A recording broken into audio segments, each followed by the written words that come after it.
নমস্কাৰ মই নটি ভিডিঅ'লৈ স্বাগতম জনাইছো। আজি আমাৰ অকণমানিজনী বা জ্বলোৱা পৰ্ব। যিহেতু মই যাব পৰা নাই, ভাইটি অকণমান ক্লিপ দিছে, তো আপোনালোকৰ লগতো শ্বেয়াৰ কৰোঁ বুলি ভাবিছোঁ। দুলীয়াজনৰ ফালে বা জ্বলোৱা নিয়মটো কেনেকৈ কৰে চাওঁ ব'লক।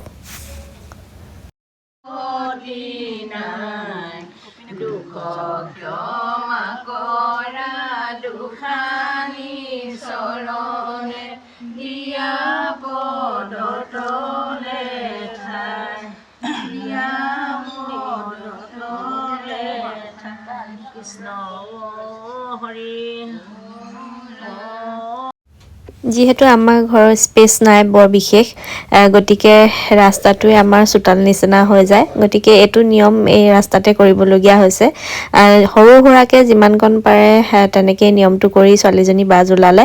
আপোনালোকেও আশীৰ্বাদ কৰিব তাই যাতে ভৱিষ্যতটো খুব ভাল হয় আৰু আমাৰ ঘৰৰ কাৰণে লখিমী আই তাই সদায় ভালে থাকক তাৰে কামনা কৰিছোঁ। বাকীখিনি আকৌ গোপিনীয়ে ধুনীয়াকৈ গোটেইখিনি কৰিছে আৰু চাওঁ ব'লক।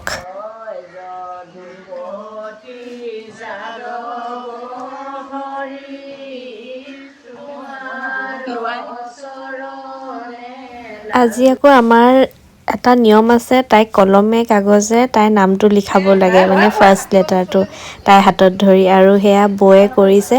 আচলতে তাইক ভালকৈ নাম দিয়া হোৱাই নাই, ঘৰতে এনেই নাম এটা দিয়া হৈছে আৰু সেই নামটোৱে ফাৰ্ষ্ট আখৰটো লিখাইছে। কলমটো কিমান ধুনীয়াকৈ ধৰিছে চাওকচোন, তাই কিমান যে মৰম লগাজনী, সঁচাকৈ বৰ মনত পৰি আছে তাইলৈ।